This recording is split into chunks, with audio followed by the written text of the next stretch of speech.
Hello, lovely people. New adventure unlocked.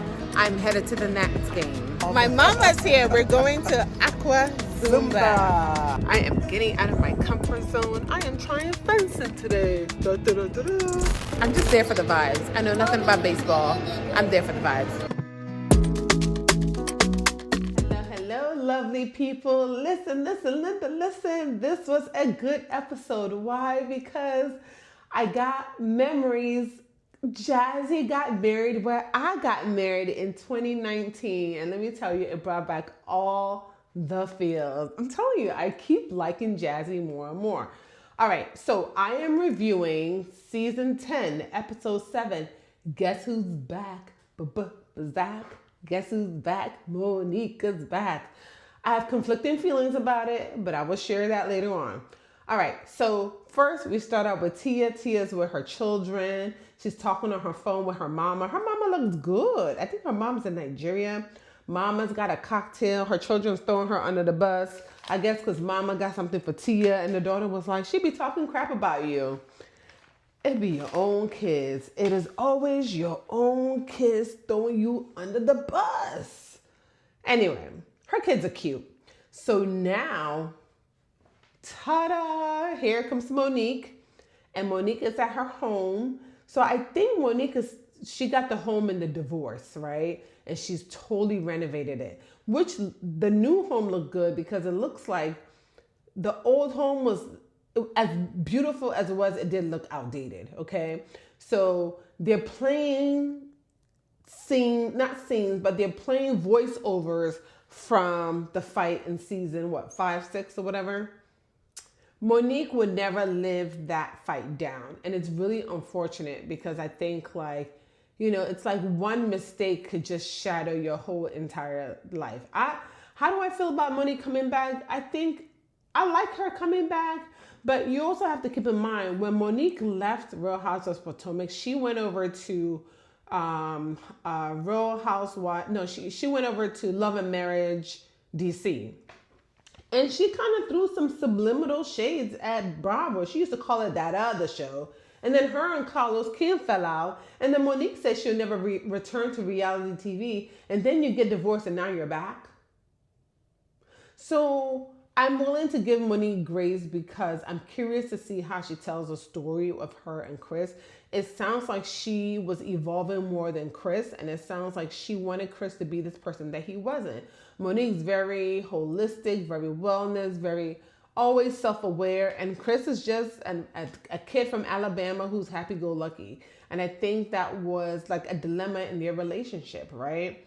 But let me say this, Monique is beautiful. So Monique and I used to belong to the same hiking group. So I would see her. We talked on occasionally. I remember talking to her about her locks because this is before I got locks. I mean, I have braids now. I braided over my locks. So I remember my friend and I, we would go to the hiking group together and she would be there. And one time she even had all her kids and her dog with her. And I would talk to her about how her locks and it looked beautiful. And I remember one time she even gave me a contact person of the person that does her locks. Again, that was 2 years before I even decided to get locks, but I was doing my research phase, right? She's very beautiful in person, very beautiful on camera, but she's also very tiny. Like I remember thinking she's gotta be 5'2", I don't know, 110 pounds, if that. She's very, very tiny, but she's super beautiful. And I even remember trying some of her product, Milla Eve Essentials. I really like the toner. The toner is everything, but I stopped getting it. But anyway, Monique is back. She's got a new bird. Now, if y'all remember T'Challa was a menace, child. T'Challa almost made Wendy see her life, the end of her life, that is. She's got a new bird, and she was very emotional when he died, and I think I remember seeing her put a post on it. Now, let me say this. I hope that she doesn't do a lot of Chris bashing. Anyway, listen, you never know what's in a marriage, right? You only know what you're seeing. But I just hope she still realizes that's her child's father, right? I don't know. She says she's lost 300 pounds, i.e. Chris. And she says, she looks happy. It's the peace. You could even see when they showed the old episodes, Monique kind of looked kind of tired and worn out. Again, she also had a brand new baby, so I don't know. I'm gonna give Monique grace from the fight that happened, because that happened a long time ago, and I don't think that she should be held for her mistakes. I think as long as she shows remorse, and I also feel very bad for Candace for what happened to her. I don't think Candace should have ran her mouth, but I feel bad for her. But that season caused so much commotion with Housewives. It was like people was like split. I do think that Monique owes Candace an apology, and I think that I would love to see Candace come back so they can have the same, but it sounds like Monique has apologized to everybody but Candace. No, you need to apologize to Candace because you put your hands on her. And Candace, you need to apologize for the things that you all said to each other. But I don't know if they're ever going to get that resolved. I don't know.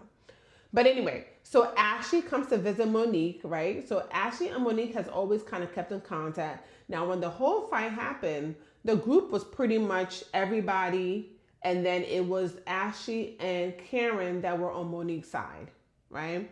So Ashley comes, she gives Ashley a tour of the house, and Ashley tells Monique about GNA. And I agree with Monique. Why are you going to do an apparel line with somebody who's not good with fashion or apparel? But you see how quickly they have pivoted to community outreach or philanthropic, whatever. As they should. Is that website still up? Because one time I remember I went on there and it was like nothing at all.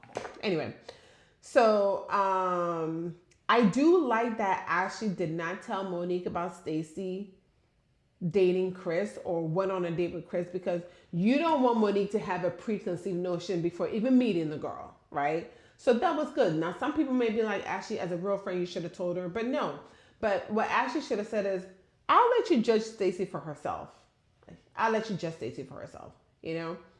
Now, so it sounds like Monique has kept in touch with Ashley and has kept in touch with Karen. She said her and Karen talked right before everything like happened, right? Now, the last time that Monique and Giselle talked was when Monique had a binder and was calling Jamal Bryan past the holy whore. Okay, so let me tell you something. I feel like Bravo did not do Monique her just due with that binder. Like, she should have just been. And then Monique did a whole series about the binder and airing people out. And anyway, but you didn't really see anything from that. So let's go over to Wendy's house. Wendy is renovating her home. Oh, this is not going to age well, honey. This is not going to age well.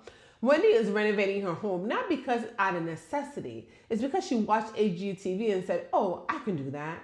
Not no DIY stuff. This is going to cost a tune of $100,000. This is not going to age well. I know those investigators are watching this show talking about, see, this is where they were trying to get the money from. Look, again, she's innocent until proven guilty. Her court date is in December. Let's wait and see how it plays out in the court. I'm going to keep saying that, okay? All right. So Wendy is helping Eddie pack up because Wendy is doing his pop-up shop. And Wendy basically says to Eddie that, do you know that my dad did not call me for my birthday? Now, Wendy's daddy's in Nigeria. Her parents got divorced, and her mom says they had religious differences. I just always notice that when it comes to Wendy's mom, all this religious stuff keeps coming up. I don't know. What religious differences? Anyway, so Wendy says she has not seen her daddy in 20 years. Believe it or not, that is not uncommon, because unfortunately, in the Nigerian culture, listen, heck, in the African culture, you might have one parental figure, usually the daddy, in one country, and you got the mama in another country. And sometimes the parents are married and sometimes they are not. So that is not unusual. But she's in a group chat with all her family members. And then the daddy said, everybody go wish this uncle a happy birthday, 5 days after hers. But he did not make an announcement by his daughter. Listen, Wendy, he is disconnected.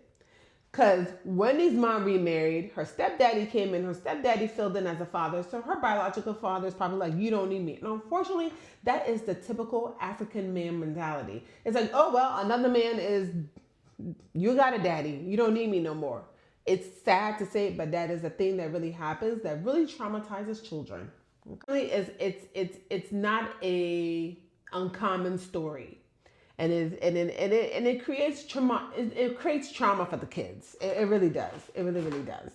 Anyway, so Eddie is, supporting her. Oh, and her stepdaddy died when she was 29 years old. So from her vantage point, her stepdaddy was good to her.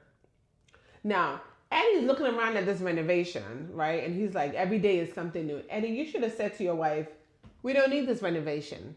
This is not a necessity. Are you bored? He should have stopped him in the tracks. Oh, I will say, I love that Telfar bag that Eddie had. That green fur Telfar. That was cute. I have a couple Telfar myself, but I feel like they're plain colored because I have them for work. Anyway, Wendy mama's calls, and Wendy's like, Mama, I got to call you back. I'm in the middle of something. The mama goes, child, listen, I know that all too well. It's like somebody calls you, you say, let me call you back, and they start talking. I said, let me call you back. The mama said, she said, Mama, I got to call you back. I'm helping Eddie with something. The mama is going to tell him to hold. Good for Wendy to put her foot down and say, Mama, no, I can't do that. Now, I think about somebody like Candy. Candy Burris would have been like, all right, Todd, can you please hold? My mama got something to say. Because Candy let her mama walk all over her, okay? All over her. Mom has no boundaries. But good thing Wendy put her in her place. Wendy, call your mama back. And do y'all see that Happy Eddie have the shirt Bring Eddie Out? Listen, you got to capitalize on it, okay? So let's go over to Stacey. Stacey is doing a promo shoot for her cannabis line called Shaya, which is a Nigerian term for joy and happiness. Stacey, you are so obsessed. I mean, Stacey sat in the reunion and straight up lied and said that she was not coming up with a cannabis line. 6 months later, she's coming up with a cannabis line named after a Nigerian name. Like, Stacey, are you okay? Stacey does this thing where she'll just straight up lie to your face and she'll go, I don't know what you're talking about. I don't know what you mean. So I almost want to be like, is Stacey trolling? She's got to be trolling. But be mindful of just starting a business just to start it and then not be successful. I mean, look, the promo show looks good, but out of all the names, you couldn't find out with a different name. You go and take some DNA tests, all of a sudden you find out you're 0.1 Nigerian. Now you want to just capitalize on the whole thing. Like, child, what is your identity, Stacey? Are you Nigerian? Are you German? What are you? Like, find your identity. This is getting to be too much. Too much. She has no integrity. Like, look, business is business. And I like that when Wendy and Eddie was talking, Wendy was like, look, there's room enough for everybody. And there is. But have some integrity. The right thing to do is to sit to Wendy and say, I'm so inspired by your cannabis line that, you know what, I want to come up with my own. And can I pay you a consultation fee? But you don't backdoor them and they'll come up with your own cannabis line and then name it after a Nigerian name because all of a sudden you want to be Nigerian. Like, it's just no integrity. Just no integrity. But I hope her business is successful. All right, so let's go over to Angel. Angel's with her big sister, Ingrid, and Ingrid do not play that. Listen, I'm that big sister.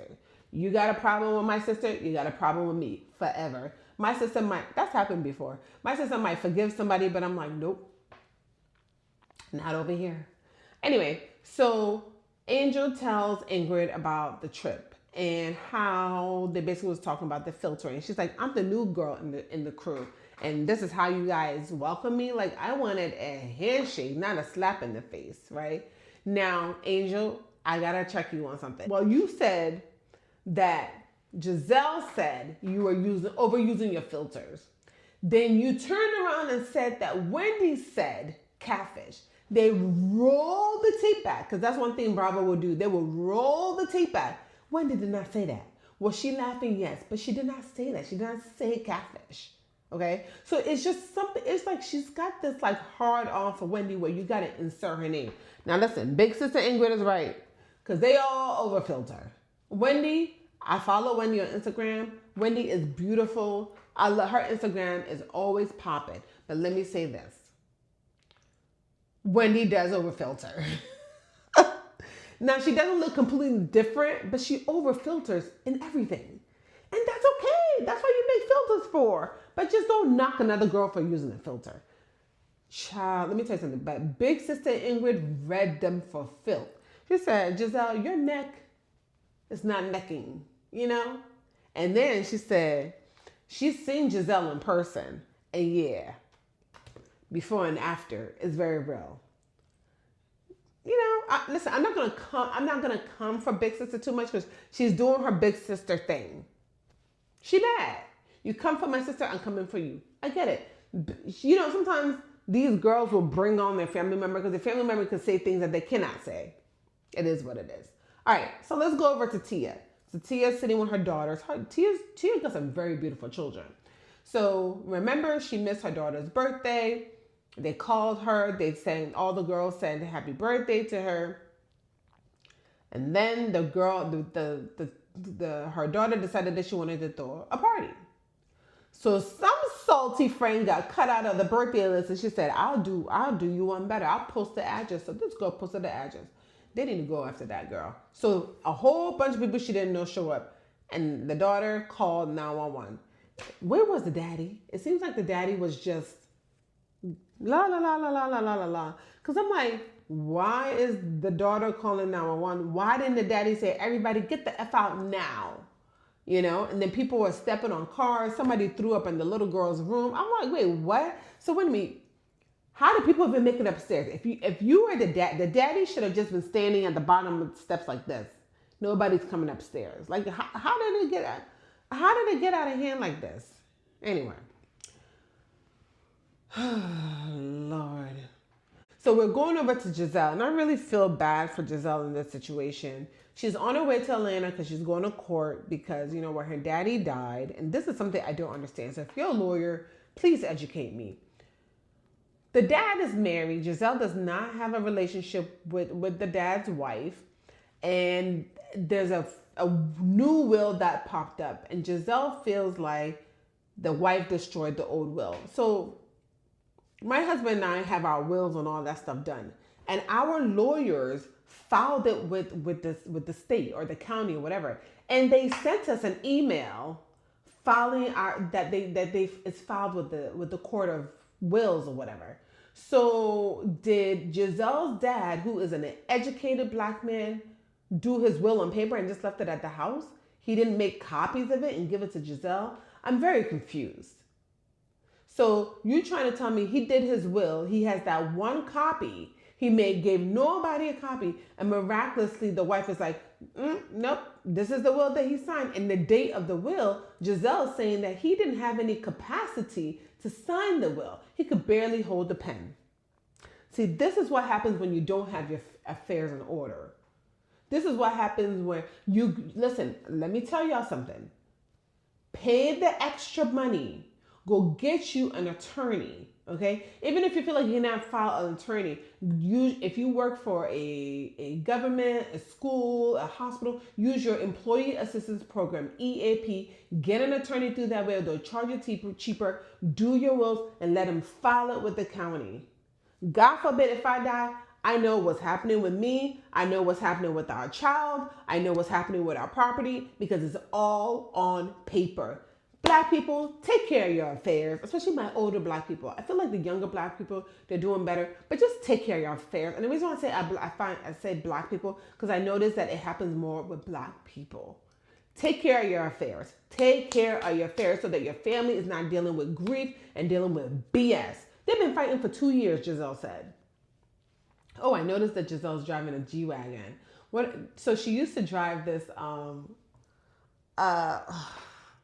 those small cars, the smart cars. Like, y'all remember if you guys watch Married to Medicine, Quad's ex-wife, Dr. Gregory, one of those cars, she used to drive one of those, right? Now I gotta tell a funny story. If you guys don't know, I live in the DMV area. I'm not gonna say my friend's name because she might kill me if I say this, but if you watch this girl, you know who you are. Why did my friend call me one time? Because she was at the Wharf.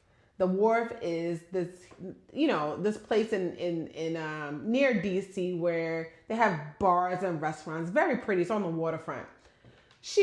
My friend, she got a little bit of road rage. She knows she got road rage. She called me because she said, girl, guess who I just saw? Guess who just took my parking spot? I said, who? She said, Giselle Bryant from Real Housewives of Potomac. I said, you lying. She said, no, girl, she just took my parking spot. I guess she was driving, was it a Gucci, one of those Gucci smart cars? I don't know. I don't remember. But she said, she gonna put that, my friend was driving a truck. She said, she gonna put that tiny ass car in that parking spot. I should honk at her. Now, my friend, she is the type of chick that, because I've seen her do it before, that would get out of her car and be like, you took my parking spot. She said, I just let her slide. She should have taken a picture. But yeah, Giselle took her parking spot. Anyway, how did I get to this point? Oh, she's driving to the airport because I noticed that she has a really nice G-Wagon. I said, what happened to her old car? Did she sell it? What happened? Anyway. Oh, that was a funny story. I said, girl. Anyway, let's move on. All right, so we are at Keiarna's place. Well, Greg's place, really. Greg got a new spot and it's looking good. They basically got their own place, but they spend time at each other's places. I'm not mad at it. It looks beautiful. Do you all notice that Greg is a little bit more festive, more talkative? He's complimenting on her outfit. They're going to a concert. They're going to a Wu-Tang concert. And he's very complimentary of her. See, because he said, I almost lost her, so I'm not going to lose her around this time. And she says, I'm really proud of us. They're communicating better. They're going to therapy. Good for them. She also said she's been taking the timeline and the pressure off. Good for you, because the quickest way to lose a man sometimes is by giving an ultimatum, child. So, hey, look, they're making it work. I'm happy for her. I'm happy for her as long as he treats her well. So, now we're at Stacey and Wendy. Stacey and Wendy are meeting up for lunch. What would you have it? They got the same color on. I feel like Stacey probably called a friend of a friend who knew Wendy's stylist and said, what's Wendy wearing? Oh, she's wearing, what color? Oh, she's wearing red. Oh, let me wear red too. I don't know. Stacey is giving me single black female like Wendy said, okay? So she proceeds to tell Wendy about her cannabis line called Shayo. Wendy goes, a Nigerian name? Oh, because I have affinity for Nigerians. Again, I'm starting to think that Stacey is just trolling us, okay? The way Wendy looked at the camera like, y'all hear this? Like she looked directly at the camera. Go back and watch. Again, Stacey, I need you to come up with an identity. And Wendy basically was like, okay, well, congratulations, good for you. But yeah, I feel bad for Wendy because, again, we had the candle situation. Wendy came up with the 1-wick candle line. And then before you know it, Karen came up with a 2-wick candle line. Now, candles, that's different. Cannabis, that's very specific. So, again, I do feel bad. Now, let's go to my favorite scene. And I really wish they would have given this a lot more. I wish they would have given Jassi's weddings, but Jassi should have had a wedding special, but I wish they would have given her a little bit more of a scene. But again, because the girls couldn't even stay long, they had to go to Pride. So they go all the way to Dallas, Texas. Well, that is where I got married. So it's called Notting Hill Place. Where she got married, I got married there in 2019 when it first got built. Now, let me tell you the story a little bit. I'm going to deviate a little bit. So when we went to see Notting Hill Place, it was a pile of dirt. They showed us a mock-up of how that place was going to be. The only reason why I'm not from Dallas, I don't have family in Dallas. The only reason why I got married there is because of the mock-up that I saw. So we were taking a big risk. So I'm not even going to lie. When we went to go visit it, my heart was beating because I'm like, we just put this huge deposit. We saw everything virtually. And I was like, oh my God, watch we have gotten scammed.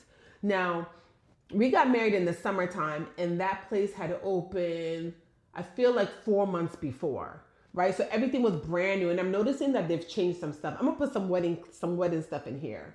But it was, like the staff was great. They treated us wonderfully. All our friends and family flew from the DMV area and all over to be down in Dallas in the summertime, which I so appreciate because it was hot. So we took wedding photos outside, but we did not get married outside because it's too hot. We got married where Jassi and her boo got married because, it was indoors. But and it's a huge place. The bridal suite was everything. I have no regrets getting married there. My wedding planner, Paula Ewers, she was amazing. We got her last minute. And she already had a relationship with the staff, so it was beautiful. Hey Paula, I miss you. Yeah, it was a dream. My wedding was a dream. I have no complaints. So I got a little bit of nostalgia scene. I'm like, man, they should have showed a little bit more. My beautiful niece played the violin. It was all the things of the things, honey. Okay. All right. So we go back to Giselle. So Giselle did not go to the wedding, right? The girls weren't even there long because they had to leave. But I'm glad that they showed Jassi giving her vows. Her dress looked beautiful. So go back to Giselle. And Giselle is basically like, the judge said, I'm going to review everything and I'm going to come back with a ruling. And it's good that her daughter was there to support her. So now we are at Pride. I have never been to Pride before. I would love to go one day. But we've got, I don't know. I don't find Ashley attractive as a male. Like, again, I feel like Ashley's doing a little bit too much, but people apparently love it. Okay? They fly back for Pride. I love Keiarna's jean jacket with the pearls. I need to find something like that. It's so cute. She gives them all drag king names. Wendy is degrees these nuts. Tia is proper puss popper. Jizzy is serving jizz. I didn't like that. Keiarna was kind of cute. Come inject her because Keiarna is the beauty gal. Poor Grace. Grace was probably looking like, what the heck? Why am I here? Why are we doing this? Right? Now, Monique comes. Now, Monique is coming with good energy. She's hugging everybody. She's like coming in dancing. They give her shirt, Dr. Do Too Much. Yeah, because Dr. Do a lot because of her affinity for animals and stuff like that, right? Now, Wendy said that her and Monique did not get to know each other because when she was coming into the group, Monique was coming out. And I remember Wendy saying to Monique, you're not remorseful, right? So they need to talk about that. You know, like we didn't really get to know each other. So maybe this is an opportunity to do so. Now, child, did y'all see when they flash back to first season, Wendy? And now, what a big difference. She's still beautiful, but huge difference. Wow. They say you're not ugly, you're just not rich because when you're rich, you have access to all that stuff.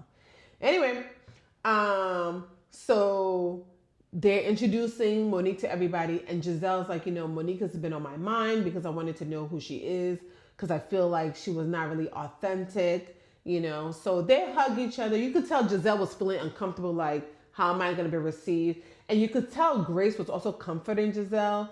Ashley asked Giselle, like, how do you feel about seeing Monique? And Giselle's like, I feel okay. You could tell Giselle was uncomfortable. I've never really seen Giselle uncomfortable like that, except for when she's on reunions and she's being read, right? So again, Keiarna being messy, but I love it. She tags team with Giselle and she's like, oh, so you don't know Monique? No. Oh, I thought you said you've seen her around town. Monique's like, I barely leave the house, so I don't know how we would know each other.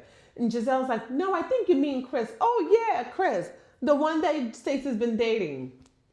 That's the end of the episode. So I see Giselle and Keiarna tag teaming. Like, y'all couldn't wait a little bit longer for Monique to get her foot in before you start, But listen, Monique, this is your second go around. This is your second chance. So Monique might be like, I don't give a crap. That's my ex-husband. Do what you will. I don't want those problems. Good luck. But it doesn't even matter. Stacey's with her husband. So remember, a couple episodes ago, I said, if Stacey knows Monique and went ahead or knew of Monique or is friendly with Monique and then dated Chris, that'd be a problem. But Stacey doesn't know Monique and Monique doesn't know Stacey. So it's okay, I guess, but it's just certain territories you just don't venture into, I just feel like it's just certain things that you don't venture into. So I cannot wait to see Monique's reaction. All right, y'all. Don't forget to like and subscribe. Bye.